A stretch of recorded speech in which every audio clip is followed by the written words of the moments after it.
حدیث قرطاس کیا ہے؟ اس امت میں شیعہ سنی کے درمیان میں پائے جانے والا جو اختلاف ہے اس میں ایک اہم مسئلہ حدیث قرطاس کا ہے۔ اس حدیث کو حدیث قرطاس کہا جاتا ہے، حدیث یوم الرزیہ، حدیث یوم الخمیس، حدیث کتابۃ العلم بھی اس کو کہتے ہیں، اور اردو زبان میں یہ حدیث قلم اور دوات والی حدیث کے نام سے مشہور ہے اور جانی پہچانی جاتی ہے۔ یہ واقعہ یہ ہے کہ رسول اللہ صلی اللہ علیہ وآلہ وسلم نے اپنے وصال سے کچھ دن قبل صحابہ کرام سے یہ کہا کہ تم میرے پاس قلم اور دوات لے آؤ، قرطاس لے آؤ، تاکہ میں تمہارے لیے ایک وصیت لکھ لوں اور تم میرے بعد کبھی بھی گمراہی میں نہ پڑو۔ اور آپ کو معلوم ہونا چاہیے کہ غدیر خم کے مقام پہ رسول اللہ صلی اللہ علیہ وآلہ وسلم نے اسی طرح اور حجۃ الوداع کے موقع پر بالکل اسی طرح کا خطبہ ارشاد فرمایا۔ صحابہ کے درمیان میں 1,24,000 صحابہ کرام کے درمیان میں یہ ارشاد فرمایا کہ تم میرے بعد کبھی گمراہ نہ ہوگے اگر تم قرآن اور اہل البیت کی اتباع کرو گے۔ بالکل اسی طرح آپ نے اپنے وصال سے چند ایام قبل یہ ارشاد فرمایا کہ میرے لیے تم قلم اور دوات لے آؤ۔ اب اس وجہ سے اختلاف پایا جاتا ہے اور کہ اس میں کیا حکم دیا آپ نے، کیوں نہیں لکھوایا، یہ ساری گفتگو اس حوالے سے کی جاتی ہے۔ لیکن آج ہم یہ سمجھنا چاہتے ہیں کہ آیا یہ واقعہ اہل سنت والجماعت کی کتابوں کے اندر موجود ہے یا نہیں، اور اہل سنت کی بھی وہ کتابیں جو اصح الکتب بعد کتاب اللہ کہی جاتی ہیں، یعنی بخاری اور مسلم۔ دیگر کتابوں میں بھی یہ روایات موجود ہیں، لیکن ہم صرف ان دو کتابوں سے گفتگو کریں گے، بخاری اور مسلم سے۔ بخاری اور مسلم میں یہ حدیث کہاں کہاں موجود ہے، ان کا متن میں آپ کے سامنے پیش کروں گا، اہل سنت کیا کہتے ہیں اور شیعہ کا کیا ماننا ہے، اور ان دونوں سے ہٹ کر بھی صرف اسی طرف دیکھا جائے کہ کتاب میں کیا لکھا ہوا ہے، اہل سنت کی کتابوں میں کیا لکھا ہوا ہے۔ یہ ہمارے لیے زیادہ اہمیت والی بات ہے، کیونکہ شیعہ سنی تو بعد کے زمانے کی بات ہے۔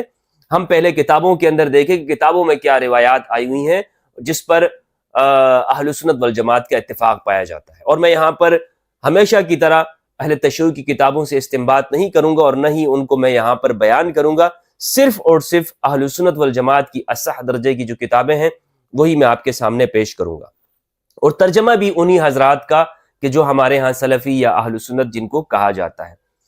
بخاری اور مسلم کے اندر یہ واقعہ موجود ہے اور یہ روایات موجود ہیں، اور اس سب سے پہلے میں آپ کے سامنے اس حوالے سے اہل سنت والجماعت کے ایک جلیل القدر عالم دین ہے، سعودی عرب سے ان کا تعلق ہے، استاد حسن بن فرحان المالکی حفظہ اللہ تعالی، ان کا یہ کلپ میں آپ کو سنانا چاہتا ہوں کہ وہ اس واقعے کے حوالے سے کیا کہتے ہیں۔ هذا يعني بالتأكيد ما جرى في الغدير، فأمر بهذا واضح، ففهمت من كلمة لا تظلون بعدها وكلمة السر لا تظلون بعدها أبدا، فهمت، فادعي بأن يكفينا كتاب الله وأن النبي يهدي ويهجر. هذه لا تفهم، يعني أنا ما أستطيع أن أقف مع عمر ضد النبي عليه الصلاة والسلام مهما بلغ عمر، لا أستطيع. هو يختبر السني المحب لعمر، يختبر، عندك رسول الله عندك عمر. النووي رسم في الاختبار قال عمر مع حق في هذا، النووي في شرح مسلم۔ جب یہ کلپ ہم نے سن لیا تو اس میں استاد حسن فرحان المالکی حفظہ اللہ نے یہ بات کہی ہے کہ ایک محقق شخص کا کام یہ ہوتا ہے کہ وہ واقعے کو اسی طرح دیکھے، یعنی اگر میرے سامنے رسول اللہ کا فرمان موجود ہو، یا ہم یوں کہیں، اور آج ہر مسلمان یہ خواہش رکھتا ہے، یہ تمنا رکھتا ہے کہ کاش میں عصر رسول میں ہوتا، کاش میں اس زمانے میں ہوتا اور میں رسول اللہ کا دیدار کرتا، فدا ہو ابی و امی، میرے ماں باپ ان پہ قربان ہو۔ ہم میں سے ہر مسلمان یہ خواہش کرتا ہے اور اس کی یہ دلی تمنا اور آرزو ہے کہ میں دنیا کی ہر دولت نچھاور کر دوں اور مجھے اس زمانے کی ایک گھڑی مجھے مل جائے، اس زمانے میں چند لمحات مجھے مل جاتے اور میں رسول اللہ صلی اللہ علیہ وآلہ وسلم پہ قربان ہو جاتا۔ تو جب ہر مسلمان اس کی خواہش کرتا ہے تو آپ سوچئے اگر آپ حضور کے زمانے میں ہیں، رسول اللہ کے سامنے آپ ادب کے ساتھ موجود ہیں اور آپ کو ایک حکم دیا جاتا ہے، رسول اللہ فرماتے ہیں اے میرے غلام، اے میرے بندے، یہ کام کر لے، تو کیا آپ آگے سے اعتراض کریں گے؟ یہ سوال میں آپ کے لیے چھوڑ کر جا رہا ہوں۔ یہ روایت بخاری کے اندر موجود ہے، صحیح بخاری کے طرق میں آپ کے سامنے سب سے پہلے پیش کروں گا، اس کے بعد صحیح مسلم کے۔ صحیح بخاری کی حدیث جو پہلے نمبر پہ میں آپ کے سامنے پیش کرنا چاہتا ہوں، حدیث نمبر ہے 114۔ یہ جو واقعہ ہے اس واقعے کو بھی مختصر طور پر میں بیان کرتا چلوں۔ رسول اللہ صلی اللہ علیہ وآلہ وسلم نے فرمایا کہ میرے لیے تم قلم اور دوات اور کاغذ لے آؤ، کرتاس لے آؤ، تاکہ میں تمہارے لیے لکھ دوں اور تم میرے بعد کبھی بھی ہمیشہ گمراہ نہیں ہوگے۔ تو بعض افراد نے اس موقع پر کہا کہ رسول اللہ کو تکلیف ہے۔ حضرت عمر رضی اللہ تعالیٰ عنہ نے کہا قد غلبہ الوجع، رسول اللہ کے اوپر تکلیف کا غلبہ ہو گیا ہے، ہمارے لیے حسبنا کتاب اللہ، یا کتاب اللہ حسبنا، ہمارے لیے اللہ کی کتاب کافی ہے۔ لوگوں نے وہاں پر اختلاف کیا، تو کسی نے کیا جملہ کہا اور کسی نے یہی بات کہی کہ ہمارے لیے اللہ کی کتاب کافی ہے، رسول اللہ پر تکلیف کا غلبہ ہو گیا ہے۔ اور بعض نے یہ کہا کہ قلم اور دوات قریب کر دو تاکہ رسول اللہ ہمارے لیے لکھ دیں، یعنی اس کے علاوہ کوئی تیسری رائے موجود نہیں تھی۔ یہ دو رائے وہاں پر آپس میں نزاع ہو گیا ہے۔ ایک رائے یہ تھی کہ رسول اللہ تکلیف میں ہے، دوسری رائے یہ تھی کہ قلم اور دوات دے دینا چاہیے۔ اس کے علاوہ کوئی تیسری رائے وہاں پر موجود نہیں ہے، یعنی جو روایات میں آپ کے سامنے پیش کروں گا ان سب سے استنباط یہی ہوتا ہے کہ کوئی تیسری رائے یہ نہیں ہے کہ جناب کچھ کہا گیا ہو، بلکہ حجر کے الفاظ ہے، اور حجر کا جو بھی معنی آپ یہاں پر کریں، ہزیان کریں یا یہاں پر آپ چھوڑنے کا معنی کریں، کوئی بھی لفظ یہاں پر آپ کریں، لیکن بہرحال یہ دو اصولی موقف سامنے آتے ہیں کہ جو وہاں پر موجود ہیں۔ بعض نے یہ کہا کہ ان پر رسول اللہ پر تکلیف ہے اور ہمارے لیے اللہ کی کتاب کافی ہے، اور یہ جملہ کہنے والے حضرت عمر رضی اللہ عنہ ہیں، اور ایک گروہ ان کے ساتھ ہو گیا، اور دوسرا گروہ جو ہے وہ یہ کہہ رہا تھا کہ ہاں رسول اللہ کے لیے قلم اور دوات قریب کر دینا چاہیے تاکہ ہمارے لیے لکھ لیں۔ اس کے علاوہ کوئی تیسرا قول ہمیں نظر نہیں آتا ہے صحیح روایات کا تتبع کرنے سے۔ 114 نمبر پہ جو حدیث ہے بخاری کی، یہ بات آپ کے ذہن میں ہونا چاہیے کہ دو آراء ہیں، اس کے علاوہ کوئی تیسری رائے موجود نہیں ہے، یہی دو آراء ہیں۔ حدیث نمبر 114 ہے، عبید اللہ ابن عبداللہ کہتے ہیں عن ابن عباس رضی اللہ عنہما سے۔ یہ ویڈیو اگر طویل بھی ہو جائے تو اس کو ہم مختلف حصوں میں کر لیں گے، اور میں یہ نہیں چاہتا ہوں کہ ایک ہی پروگرام کے اندر میں سارے اس پر جو اعتراضات بنتے وہ بھی آپ کے سامنے پیش کروں۔ اس سیشن کے اندر یا اس ویڈیو میں صرف میں وہ گفتگو آپ کے سامنے رکھنا چاہتا ہوں، یعنی تمام روایات آپ کے سامنے پیش کروں گا، اور ایک مجموعی طور پر جو اس سے استنباط ہوتا ہے وہ آپ کے سامنے رکھوں گا۔ باقی جو اس پر جو اعتراضات ہیں، مثلا اس حدیث کے راوی صرف ابن عباس رضی اللہ عنہما کیوں ہیں، یا اس روایت سے یہ ثابت ہوتا ہے یہ نہیں ہوتا، یہ ساری جو گفتگو ہیں جو ارد گرد کی ابحاث ہیں وہ بعد میں جو اگلا سیشن ہے اس میں رکھوں گا، پہلی تاکہ کلیئر ہو جائے آپ کے دماغ کے اندر، اور جو شکوک و شبہات ہیں اس کا خاتمہ، ورنہ ساری باتیں اگر ایک ہی ویڈیو میں آ جائے تو وہ آپ کے دماغ میں کچھ اور ہی کھچڑی بن سکتی ہے۔ 114 نمبر کی حدیث ہے، عبید اللہ بن عبداللہ کہتے ہیں ابن عباس رضی اللہ عنہما سے، وہ کہتے ہیں قال لما اشتد بالنبی صلی اللہ علیہ وآلہ وسلم وجعہ، جب رسول اللہ صلی اللہ علیہ وآلہ وسلم نبی صلی اللہ علیہ وآلہ وسلم کے مرض میں شدت ہو گئی تو آپ نے فرمایا میرے پاس سامان کتابت لے آؤ تاکہ تمہارے لیے ایک تحریر لکھ دوں، ائتونی بکتاب اکتب لکم کتابا لا تضلوا بعدہ، میرے لیے تم کتاب لے آؤ، کتاب سے مراد یہ کہ کوئی صحیفہ لے آؤ، کوئی کرتاس لے آؤ، تاکہ میں اس میں تمہارے لیے ایک تحریر لکھ دوں، میرے بعد تم گمراہ نہ ہو سکو۔ یعنی رسول اللہ اپنے وصال سے قبل ایک تحریر لکھنا چاہتے ہیں، ایک وصیت لکھنا چاہتے ہیں کہ جس میں مکمل طور پر واضح شفاف لفظوں میں ان کو ہدایت رستہ سمجھ میں آ جائے۔ اب اس پر ایک اعتراض یہ بھی ہوتا ہے کہ رسول اللہ نے نہیں لکھا تو اس کا مطلب یہ کہ یہ کوئی فرض کام نہیں تھا اور آپ نے اس کو چھوڑ دیا، اگر فرض ہوتا تو پھر آپ اس کو ضرور لکھتے۔ اس اعتراض کو میں بعد میں ایڈریس کروں گا اور اس کو آپ کے سامنے بیان کروں گا، لیکن اس روایت سے ہمیں یہ بات معلوم ہو گئی یہاں تک کہ رسول اللہ نے وصیت لکھنے کا ارادہ فرمایا۔ قال عمر، تو حضرت عمر نے کہا ان النبی غلبہ الوجع، کہ نبی صلی اللہ علیہ وآلہ وسلم پر تکلیف کا غلبہ ہے۔ ترجمہ کرنے والے ہیں سلفی عالم دین داؤد راس، یہ ترجمہ انہی کا ہے، اور اسلام 360 میں بھی انہی کا ترجمہ شامل ہے۔ حضرت عمر نے کہا کہ رسول اللہ پر تکلیف کا غلبہ ہے اور ہمارے پاس اللہ کی کتاب موجود ہے، وعندنا کتاب اللہ، ہمارے پاس اللہ کی کتاب ہے، حسبنا، یہی ہمارے لیے کافی ہے، یہی ہمارے لیے کافی ہے۔ کتاب جب ہے ہمارے پاس تو رسول اللہ نے جو یہ حکم دیا ہے کہ آؤ میں تمہیں کوئی وصیت لکھ دوں، اس کی ضرورت نہیں ہے۔ حسبنا ہمارے لیے اللہ کی کتاب کافی ہے، فاختلفوا وکثر اللغط اس پر لوگوں کی رائے مختلف ہو گئی اور شور بپا ہو گیا۔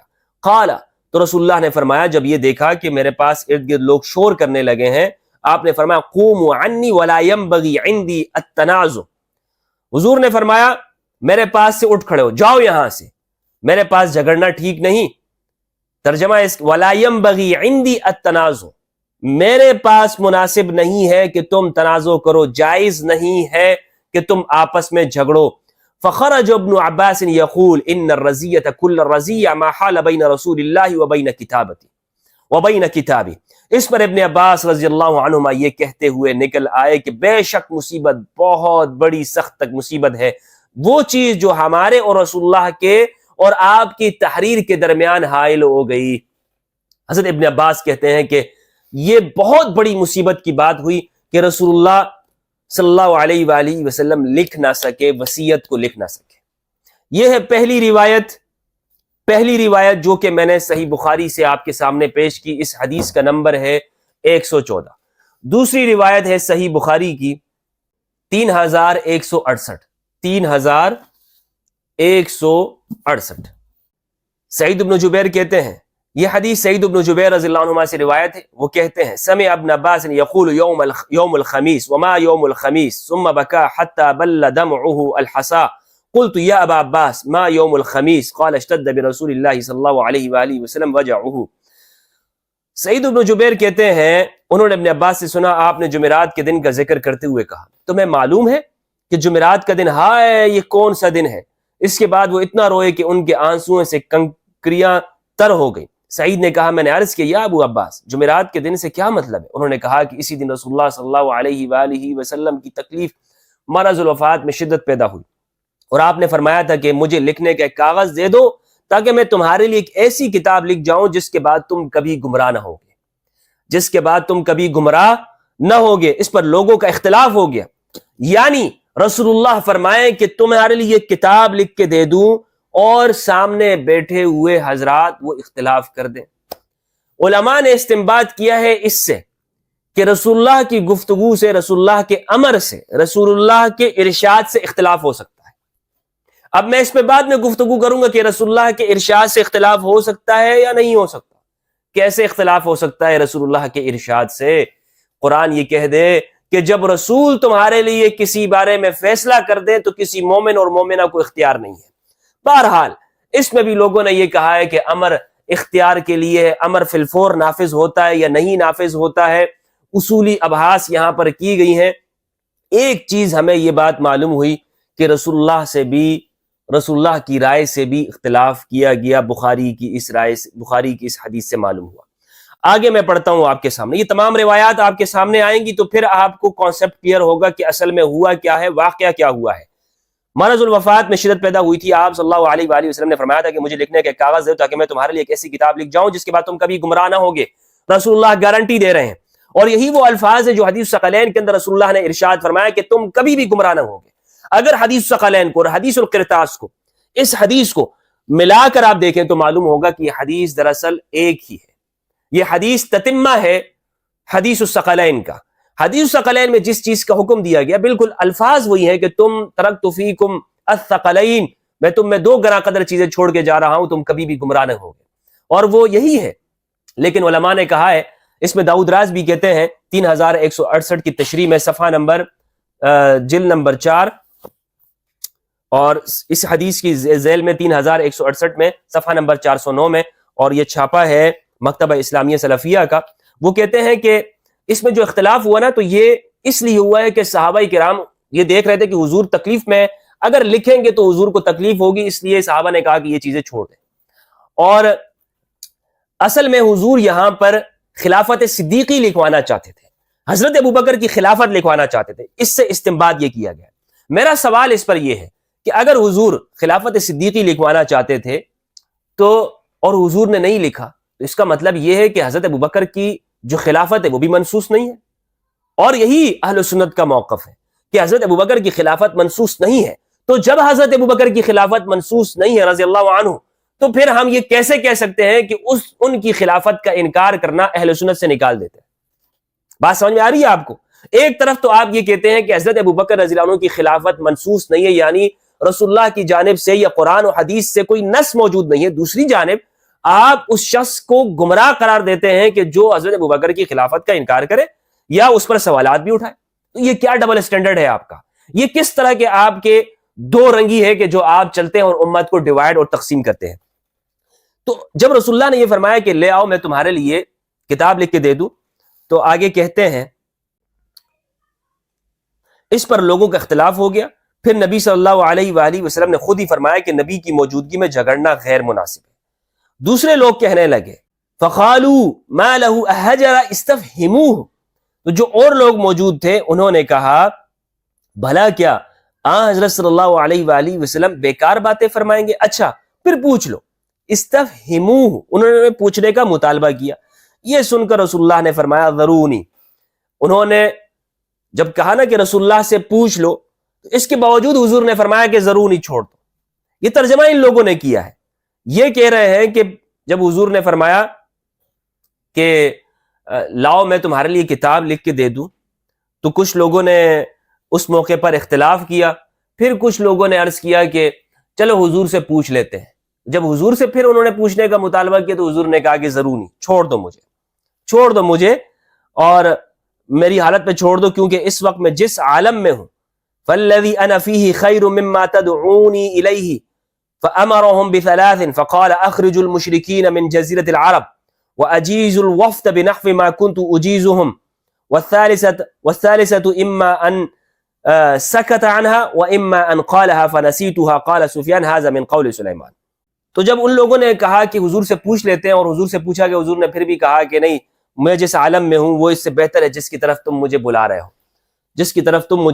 اب وہ کس جانب بلا رہے تھے؟ کسی نے اس موقع پر کیا جملہ ایسے کہا تھا کہ جو کسی خاص واقعے کے بارے میں تھا یا کسی خاص امر کے بارے میں تھا؟ حضور نے کہا کہ اس واقعے کے بارے میں جو تم مجھے بلا رہے ہو، ابھی جس بارے میں ہوں میں زیادہ بہتر ہوں. تو اب یہ روایات کے اندر نہیں ہے کہ انہوں نے کیا کہا تھا، کیا ایسی جس جانب بلایا تھا، کس جانب بلا رہے تھے. ہاں یہ بات ضرور ہے کہ حضرت عمر نے اس موقع پہ کہا تھا حسبنا کتاب اللہ، ہمارے لیے اللہ کی کتاب کافی ہے. یعنی رسول کے ہوتے ہوئے اللہ کی کتاب جو قرآن موجود ہے وہ کافی ہے. اور اس سے تو پھر ایک چیز اور بھی ہے کہ جو یہ منکرین حدیث ہے، اہل سنت کو منکرین حدیث ہونا چاہیے. اگر صحیح معنوں میں دیکھا جائے تو جو منکرین حدیث ہے، جو حدیث کو نہیں مانتے، وہ اہل سنت ہے. کیونکہ اس حدیث سے حضرت عمر کے پیچھے چلنے والے وہ منکرین حدیث چلتے ہیں، ان کو چلنا چاہیے اور وہ زیادہ حق بجانب ہے. ایک عام سنی جو فرقوں میں رہنے والا ہے، جو بخاری مسلم کو بھی مانتا ہو اور جو حدیث کو بھی مانتا ہو، وہ اس جگہ پر یہ نہیں کہہ سکتا کہ میں حضرت عمر کے ساتھ کھڑا ہوں. وہ ہرگز نہیں کہہ سکتا، کیونکہ اہل سنت اپنے آپ کو حدیث کا انکار نہیں کرتے. حدیث بھی اسی طرح حجت ہے اہل سنت کے لیے جس طرح قرآن حجت ہے. تو یا تو آپ حدیث کو مانیں اور یا حضرت عمر کے اس قول کو مانیں، حسبنا کتاب اللہ، ہمارے لیے اللہ کی کتاب کافی ہے. مجھے بتائیں کیا کوئی اہل حدیث یہ کہتا ہے، کیا کوئی دیوبندی بریلوی یا اہل سنت یہ کہتے ہیں کہ ہمارے لیے اللہ کی کتاب کافی ہے؟ وہ تو سب یہ کہہ رہے ہوتے ہیں جناب ہم روایات کو بھی ساتھ لے کے چلیں گے، بلکہ روایات کے ساتھ ساتھ وہ اپنے اکابرین کے اقوال کو بھی لے کے چلتے ہیں.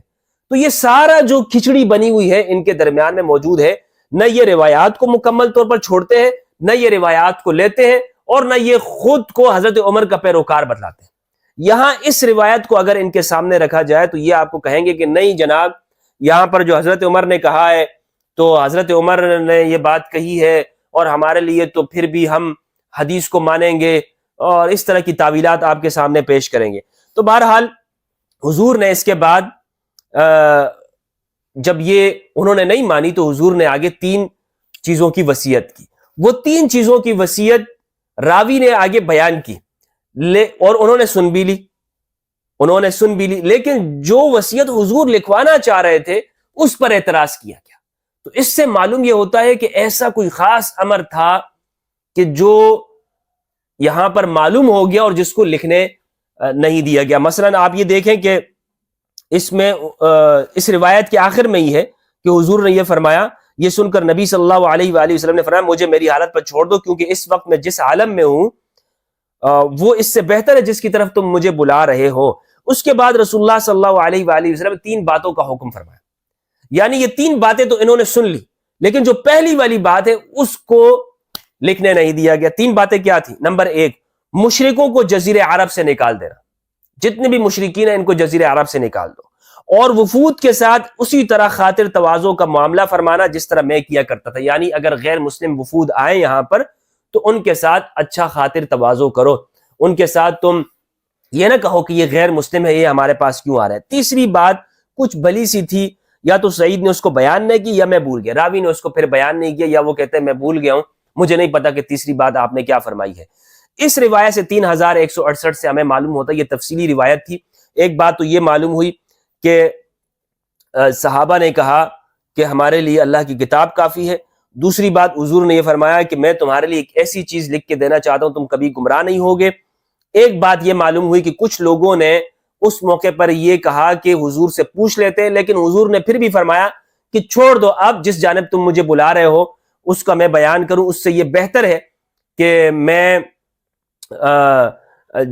اسی طرح رہوں اور جس جانب تم مجھے بلا رہے ہو۔ اور ان کے سامنے حضور نے اس کے بعد پھر وصیت کی اور دو چیزیں بیان کی، تین چیزیں بیان کی، دو چیزوں کو راوی نے نقل کی اور تیسری چیز کو راوی نے نقل نہیں کی۔ اگلی جو روایت ہے ہمارے سامنے وہ بھی صحیح بخاری کی ہے۔ اچھا، صحیح بخاری کے اندر یہ واقعہ 6 جگہوں کے اوپر بیان ہے، تو یہ 6 روایات ہیں اور طویل روایات ہیں، اس میں مختصر طور پر آپ کے سامنے پیش کرتا ہوں۔ حدیث نمبر 4431 ہے، کتاب المغازی، باب مرض النبی صلی اللہ علیہ وآلہ وسلم وفات، رسول اللہ صلی اللہ علیہ وآلہ وسلم کا مرض اور آپ کا وصال، 4431 نمبر پر صحیح بخاری میں۔ یہ روایت بھی ابن عباس سے ہے۔ ابن عباس کہتے ہیں یوم الخمیس، جمعرات کا دن، وما یوم الخمیس اشتد برسول اللہ صلی اللہ علیہ وآلہ وسلم وجعہ، یہ تمام روایات اسی طرح ہے۔ آگے یہ کہتے ہیں حضور نے فرمایا کہ رسول اللہ صلی اللہ علیہ وآلہ وسلم نے فرمایا کہ نبی کے پاس وَلَا يَنْبَغِي عِنْدَ نَبِيٍّ تَنَازُعٌ، کسی نبی کے پاس بیٹھ کر جھگڑنا مناسب نہیں ہے۔ فَقَالُهُ مَا شَأْنُ أَحَجَرَ اسْتَفْهِمُوهُ فَذَهَبُوا يَرُدُّونَ عَنْهُ۔ اچھا، حضور نے فرمایا کہ لاؤ میں تمہارے لیے وصیت نامہ لکھ دوں کہ تم اس پر چلو گے اور اس کے بعد تم پھر کبھی صحیح راستے سے نہیں ہٹو گے یا نہ چھوڑو گے۔ لیکن یہ سن کر وہاں اختلاف پیدا ہو گیا، حالانکہ نبی صلی اللہ علیہ وآلہ وسلم کے سامنے نزاع جھگڑا نہیں ہونا چاہیے۔ بعض لوگوں نے کہا کیا آپ صلی اللہ علیہ وآلہ وسلم شدت مرض کی وجہ سے بے معنی کلام فرما رہے ہیں؟ یہ بعض لوگوں نے کہا کہ یعنی ایسی بات فرما رہے ہیں کہ یہ بات سن کر انہوں نے کہا کہ یہ کس طرح کی بات ہے، یہ تو بے معنی سی بات حضور فرما رہے ہیں جو آپ کی شان اقدس سے بعید ہے۔ بعض لوگوں نے کہا کہ کیا آپ صلی اللہ علیہ وآلہ وسلم شدت مرض کی وجہ سے بے معنی کلام فرما رہے ہیں؟ اب بریکٹ میں لکھا ہے جو آپ کی شان اقدس سے بعید ہے، یہ روایت کے اندر نہیں ہے جو آپ کی شان اقدس سے بعید ہے، یہ بریکٹ کے اندر انہوں نے لکھا ہوا۔ پھر آپ سے بات سمجھنے کی کوشش کرو، انہوں نے دوبارہ پوچھا کہ حضور کیا فرما رہے ہیں، کیا فرما رہے ہیں، بار بار وہ پوچھ رہے ہیں حضور کیا فرما رہے ہیں، حالانکہ حضور جو فرما رہے ہیں وہ راوی سمجھ رہا ہے، اور فرمایا کہ لاؤ میں تمہارے لیے کتاب کچھ لے آؤ تاکہ لکھ کے دے دوں۔ حضور وصیت لکھنا چاہ رہے ہیں لیکن وہ بار بار پوچھ رہے ہیں کیا فرما رہے ہیں، کیا فرما رہے ہیں۔ وَأَوْصَاهُمْ، تو پھر جب وہ بار بار انہوں نے اس طرح کی کوشش کی تو پس آپ سے صحابہ پوچھنے لگے۔ کون پوچھنے لگا؟ صحابہ پوچھنے لگے۔ ترجمہ کرنے والے لکھ رہے آپ نے فرمایا جاؤ یہاں شور و غل نہ کرو، میں جس کام میں مشغول ہوں وہ اس سے بہتر ہے جس کے لیے تم کہہ رہے ہو۔ اس کے بعد آپ صلی اللہ علیہ وآلہ وسلم نے صحابہ کو 3 چیزوں کی وصیت کی۔ فرمایا مشرکین کو جزیرہ عرب سے نکال دو، ایلچی جو قبائل تمہارے پاس آئیں ان کی اس طرح خاطر کیا کرو جس طرح کہ میں کیا کرتا ہوں۔ 4432 کے اندر بھی یہ روایت ہے، الفاظ ہیں ما حضر رسول اللہ صلی اللہ علیہ وآلہ وسلم وفی البیت رجال، جب رسول اللہ کے وصال کا وقت قریب آیا گھر میں افراد موجود تھے، حضور نے فرمایا حلم اکتب لکم کتابا لا تضلوا بعدا، لے آؤ میرے پاس سے تمہیں کتاب لکھ کے دے دوں تاکہ تم کبھی گمراہ نہ ہوگے۔ قال بعضهم ان رسول اللہ قد غلبه الوجع وعندكم القرآن حسبنا کتاب اللہ، تو بعض لوگوں نے یہ کہا رسول پر تکلیف کا غلبہ ہے، ہمارے پاس کتاب اللہ موجود ہے، اور کتاب اللہ جب ہمارے پاس موجود ہے اور قرآن ہے تمہارے پاس اور قرآن ہی ہمارے لیے کافی ہے۔ سب سے پہلے یہ نعرہ جو لگایا گیا ہمارے لیے اللہ کی کتاب کافی ہے، یہ حضرت عمر نے لگایا۔ یہ کس نے لگایا؟ حضرت عمر نے کہا کہ ہمارے پاس اللہ کی کتاب کافی ہے۔ او سنیو، اپنے آپ کو اہل حدیث کہنے والو، تمہیں تو حدیث سے دامن جھاڑ لینا چاہیے. تمہارے لیے تو اللہ کی کتاب کافی ہونی چاہیے, لیکن پھر بھی تم رٹ لگاتے ہو, دنیا کو دھوکہ دیتے ہو. بخاری مسلم سامنے رکھ کر ہم بخاری مسلم کے ماننے والے ہو. بخاری مسلم کو تم مانتے ہو, بخاری مسلم کو مانو تو سب سے پہلے حدیث کا انکار کرو. سب سے پہلے تمہیں حدیثوں کا انکار کرنا چاہیے اور حضرت عمر کے پیچھے چلنا چاہیے کہ حضرت عمر نے کہا حضور کے سامنے کہ ہمارے لیے اللہ کی کتاب کافی ہے. جب اللہ کی کتاب, جب زندہ رسول کی گفتگو کے ہوتے ہوئے, کہ امر کے ہوتے ہوئے اللہ کی کتاب کافی ہے, تو حضور کے وصال کے بعد پھر اللہ کی کتاب تو بطریقہ اولا کافی ہونی چاہیے. بات سمجھ میں آ رہی ہے کہ نہیں آ رہی؟ اچھا, وَعِنْدَكُمَ الْقُرْآنُ حَسْبُنَا كِتَابُ اللَّهِ فَاخْتَلَفَ أَهْلُ الْبَيْتِ فَاخْتَصَمُوا. تو جو گھر میں جو افراد موجود تھے انہوں نے اختلاف کیا اور آپس میں جھگڑنے لگے. یہاں پر اہل البیت سے مراد اصحاب کساء نہیں ہے کہ کچھ ناس بھی کہتے ہیں یہاں پر اہل البیت سے مراد اصحاب کساء, نہیں, اہل البیت سے مراد یہاں پر وہاں پر موجود افراد ہیں. فَمِنْهُمْ مَنْ يَقُولُ قَرِّبُوا يَكْتُبْ لَكُمْ كِتَابًا لَا تَضِلُّوا بَعْدَهُ وَمِنْهُمْ مَنْ يَقُولُ غَيْرَ ذَلِكَ فَلَمَّا أَكْثَرُوا اللَّغْوَ وَالِاخْتِلَافَ قَالَ رَسُولُ اللَّهِ قُومُوا. تو کچھ یہ دو ہی جملے وہاں پر, دو پارٹیاں وہاں پر بن گئی. ایک یہ کہہ رہی تھی کہ رسول اللہ پر تکلیف ہے اور ہمارے پاس اللہ کی کتاب کافی ہے. دوسری پارٹی یہ کہہ رہی تھی کہ قریب کر دو, رسول اللہ کو کتاب دے دو تاکہ حضور کچھ لکھ دے. اور یہ جو پہلی پارٹی ہے یہ حضرت عمر رضی اللہ عنہ والا ہی جملہ کہہ رہے تھے. اور یہ میں اپنی جانب سے نہیں کہہ رہا, یہ نووی رحمہ اللہ اور جتنے بھی شارحین ہیں انہوں نے یہ بات کہی ہے کہ یہ جو دوسری پارٹی حضرت عمر رضی اللہ عنہ والا ہی جملہ کہہ رہی تھی. یہ کوئی میں اپنی جانب سے یہ بات نہیں کہہ رہا ہوں. تو یہ روایات ہیں بخاری کے اندر موجود ہیں. اسی طرح یہ روایت کا نمبر ہے 4431. اسی طرح 4432 یہ بھی میں نے آپ کے سامنے پیش کر دی. 7368. اچھا, اس میں یہ الفاظ ہے. اب میں نے آپ سے یہ کہا نا کہ یہ جملہ کہ حضور پر تکلیف ہے اور ہمارے لیے اللہ کی کتاب کافی ہے, یہ بخاری کے الفاظ میں نے آپ کو بتائے اور یہ حضرت عمر رضی اللہ عنہ نے کہے ہیں. 7368 کے اندر آپ دیکھیں گے تو حضرت عمر کہتے ہیں قال عمر ان النبی غلبہ الوجع وعندکم القرآن فحسبنا کتاب اللہ, کہ تمہارے پاس اللہ کی کتاب ہے, نبی پر تکلیف ہے تو ہمارے لیے اللہ کی کتاب کافی ہونی چاہیے. یہ حضرت عمر کے جملے ہیں. اچھا, اور اسی میں یہ ہے وَمِنْهُمْ مَنْ يَقُولُ مَا قَالَ عمر. دو پارٹیاں ہو گئی. یہ بالکل واضح طور پر سمجھ میں آ جانا چاہیے. ان تمام روایات سے ہمیں یہ بات معلوم ہوتی ہے کہ دو اصل میں گروہ ہو گئے. ایک گروہ وہ تھا کہ جو یہ رسول کے ہوتے ہوئے کہہ رہے تھے کہ رسول پر تکلیف ہے اور ہمارے لیے اللہ کی کتاب کافی ہے. یہ وہ لوگ تھے. صحیح بخاری کی اس روایت سے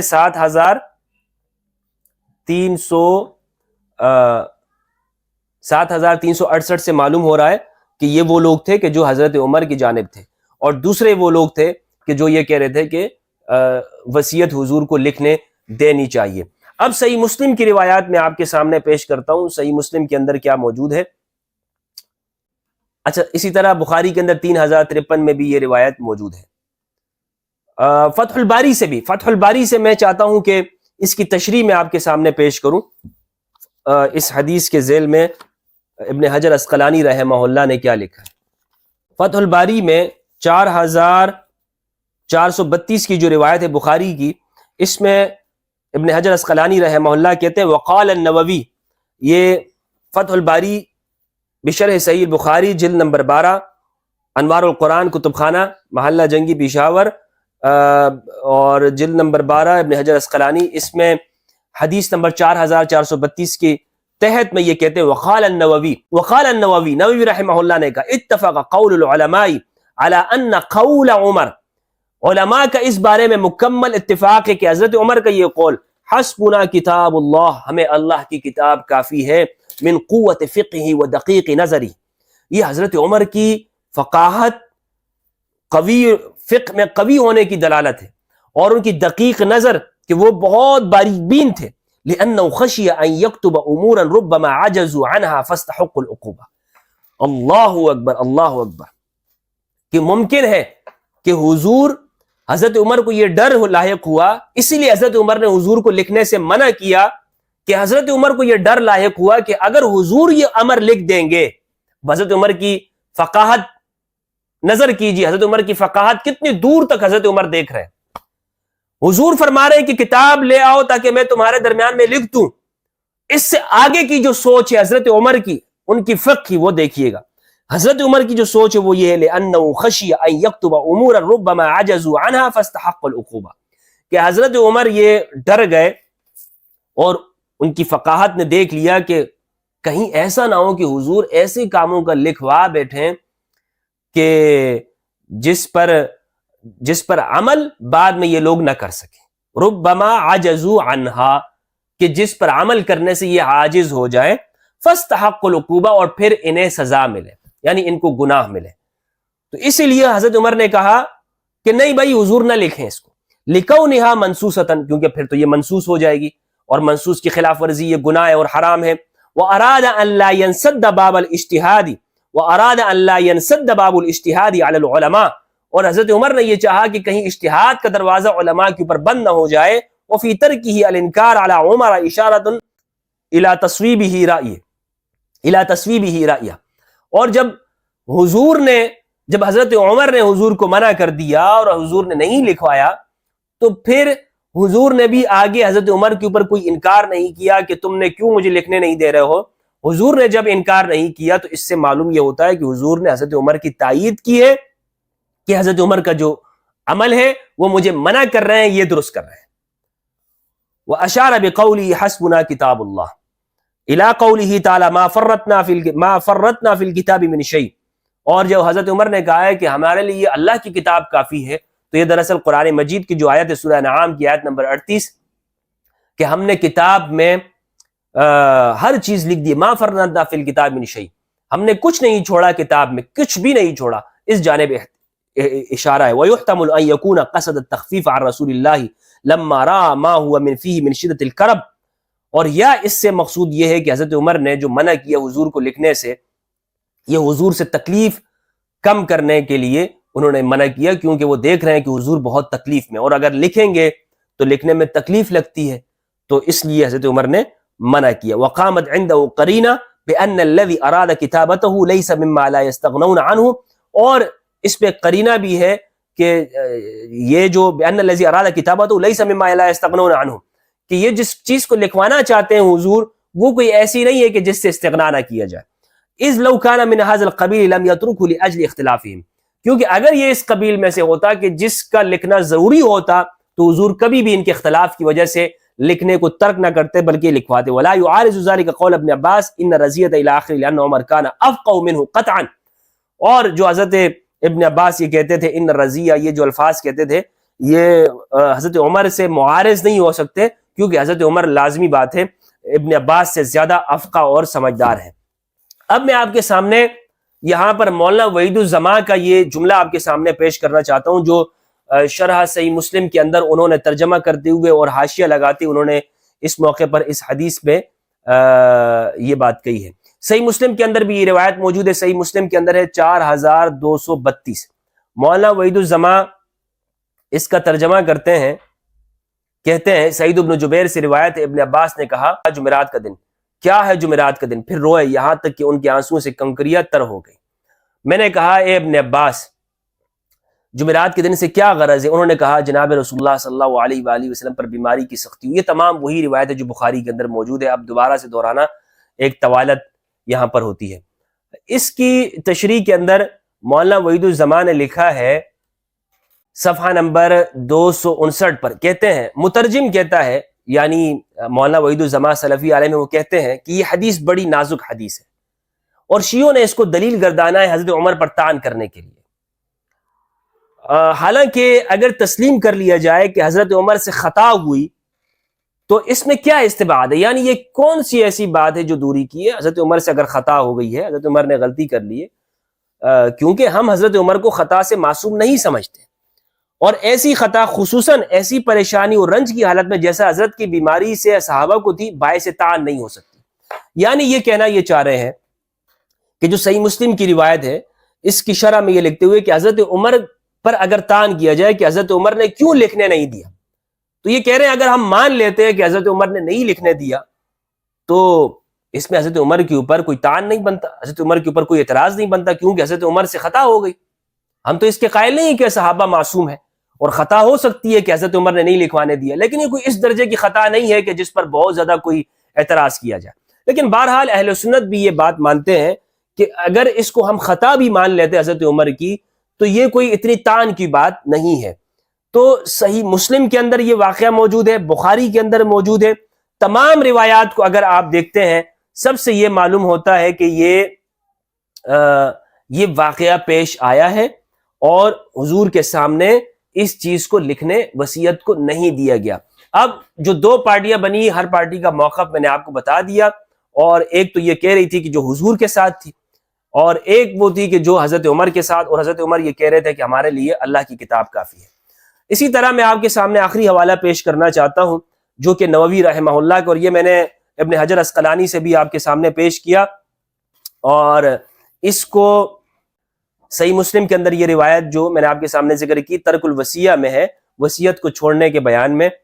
اس میں نووی رحمہ اللہ کہتے ہیں صفحہ نمبر 90 پہ, ان رسول اللہ صلی اللہ علیہ وآلہ وسلم قد غلب علیہ الوجع, رسول اللہ پر تکلیف کا غلبہ ہے. وعندکم القرآن, تمہارے پاس قرآن ہے. حسبنا کتاب اللہ, ہمارے لیے اللہ کی کتاب کافی ہے.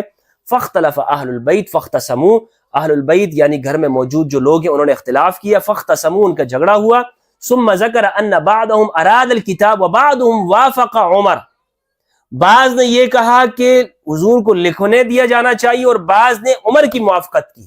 وانه لما اکثر اللغو والاختلاف قال النبي صلی اللہ علیہ وآلہ وسلم قوموا اعلم ان النبی صلی اللہ علیہ وآلہ وسلم معصوم. اب یہاں سے سننے کے جملے ہیں. نووی کہتے ہیں اعلم, یہ بات تو جان لے, ان النبی صلی اللہ علیہ وآلہ وسلم معصوم من الكذب ومن تغییر شیء من الاحکام الشرعیۃ فی حال صحتی وحال مرضی, اور یہ کہ رسول شریعت کے احکام کو حالت صحت میں اور حالت مرض میں بدل نہیں سکتے. ومعصوم من ترک بیان ما امر ببیانہ وتبلیغ ما اوجب اللہ علیہ تبلیغہ, وليس معصوما من الامراض والاسقام العارضة للاجسام ونحوها مما لا نقص فيه. رسول اللہ صلی اللہ علیہ وآلہ وسلم اپنے یعنی تبلیغ کے اندر تو معصوم ہیں, لیکن اس چیز میں معصوم نہیں ہے کہ آپ کو کوئی مرض لاحق نہ ہو سکے یا بیماریاں آپ کو نہ ہو سکے, یعنی بدن آپ کا معصوم نہیں ہے, یہ اہل سنت مانتے ہیں. ولیس معصوما من الامراض, امراض سے معصوم نہیں ہے. والاسقام, اور بیماریوں سے, العارضۃ للاجسام, جو جسم کو لاحق ہوتی ہیں. ونحوها مما لا نقص فيه لمنزلته, جس میں آپ کی نبوت کی منزلت میں کوئی نقص نہیں پڑتا. ولا فساد لما تمہد من شریعته وقد سحر صلی اللہ علیہ وآلہ وسلم, کیونکہ ایسا ہوا ہے کہ رسول اللہ صلی اللہ علیہ وآلہ وسلم پر سحر کیا گیا ہے, اور وہ جادو اتنا اثر انداز ہوا تھا رسول اللہ پر, حتی صار یخیل الیہ انہ فعل الشیء ولم یکن فعلہ ولم یصدر منہ صلی اللہ علیہ وآلہ وسلم. وفی هذا الحال کلام فی الاحکام مخالف لما سبق من الاحکام التي قررها, اور یہ بات معلوم ہے کہ حضور پر جادو ہوا تھا اور اس کا اثر اتنا تھا کہ حضور بسا اوقات کوئی کام کر چکے ہوتے اور آپ فرماتے ہیں کہ آپ نے نہیں کیا, بسا اوقات نہیں کیا ہوتا اور آپ کہتے تھے کہ میں نے کیا ہوا, یعنی اس درجے پر آپ کی حالت ہو چکی ہوتی تھی. یہ نووی رحمہ اللہ کہتے, اور یہ بخاری مسلم کے اندر موجود ہے. بخاری میں تو یہ روایت بھی موجود ہے, عائشہ فرماتی ہیں کہ آپ اپنی ازواج کے پاس گئے اور آپ کہتے اب نہیں گئے, یا نہیں گئے ہوتے اور آپ کہتے کہ میں گئے ہوں. اس درجے کا حضور کو یہ جادو آپ پر اثر انداز ہوا تھا والعیاذ باللہ. اور اس پر میں نے تفصیلی گفتگو کی ہے کہ یہ سب من گڑت روایات ہیں. حضور کے ذہن, جسم یہ محفوظ ہے, جس طرح آپ کی روح محفوظ ہے اسی طرح آپ کے جسم یہ بھی معصوم ہے. رسول اللہ صلی اللہ علیہ وآلہ وسلم, یہ کیا روایات حضور کی شان کے بارے میں بنائی ہوئی ہیں کہ حضور کو اتنا بھی پتہ نہیں چلتا تھا, والعیاذ باللہ والعیاذ باللہ. تو بہرحال یہ کہتے ہیں کہ حضور کا جسم جو ہے نا یہ محفوظ نہیں ہے. وفی هذا الحال, اچھا, فإذا علمت ما ذكرناه فقد اختلف العلماء في الكتاب الذي هم النبي صلى الله عليه وآله وسلم به فقيل أراد أن ينص على الخلافة في إنسان معين. تو بہرحال جب یہ بات آپ کو معلوم ہو گئی تو آپ یہ بات جان لیں کہ نبی صلی اللہ علیہ وآلہ وسلم نے جب یہ ارادہ کیا, اور علماء کہتے ہیں کہ آپ نے خلافت لکھنے کا ارادہ کیا تھا اور کسی معین انسان کے بارے میں آپ خلافت لکھوانا چاہتے تھے. لئلا يقع نزاع وفتن, تاکہ کوئی فتنے اور نزاع آگے نہ ہو جائے, کیونکہ آگے جتنے بھی فتنے واقع ہوئے ہیں وہ اسی وجہ سے. اور میں آپ کو بیان کرتا چلوں کہ رسول اللہ نے خلافت بھی لکھوائی ہے, اور وہ خلافت کے حدیث ثقلین. بھائی چلو انسان معین کی اگر تم خلافت نہیں مانتے تو ٹھیک ہے, لیکن اہل البیت کی خلافت تو ثابت ہے نا, اہل البیت کی خلافت تو ثابت ہے حدیث ثقلین سے, یا یہ بھی ثابت نہیں ہے. اس لیے حضرت عمر نے لکھنے سے منع کر دیا. تو یہ ہے جناب حدیث قرطاس اور اہل سنت والجماعت کا موقف۔ جہاں تک اہل تشیع کا موقف ہے وہ یہ ہے کہ اس حدیث کی وجہ سے اہل تشیع یہ کہتے ہیں کہ حضرت عمر نے لکھنے نہیں دیا، اور میں یہ بیان کرتا چلوں کہ یہ صرف اہل تشیع کا نہیں ہے، بلکہ صحیح مسلم، بخاری، ابن حجر اسقلانی رحمہ اللہ، صحیح البخاری، داؤد راس، یہ میں نے آپ کو بخاری سے روایات آپ کے سامنے رکھی ہے، صحیح مسلم سے رکھی ہے، اور ترمذی میں جو 3786 روایت ہے اس روایت کو کھول کے دیکھ لیجئے، حدیث ثقلین کی روایت۔ عرفہ کے دن رسول اللہ نے حجۃ الوداع میں وصیت کی ہے کہ میں تم میں قرآن اور اہل البیت کو چھوڑ کے جا رہا ہوں۔ قرآن اور اہل البیت والی حدیث کو آپ ایک طرف رکھیں، ایک طرف، اور ایک جانب اب حدیث و قرطاس کو رکھیں، تو دونوں ایک جانب آپ کو معلوم ہوگی، قضیہ پورا کا پورا سمجھ میں آ جائے گا کہ رسول اللہ نے اس امت کے لیے قرآن اور اہل البیت کو چھوڑا، اور جو حضرت عمر نے یہ کہا حسبنا کتاب اللہ، ہمارے لیے اللہ کی کتاب کافی ہے،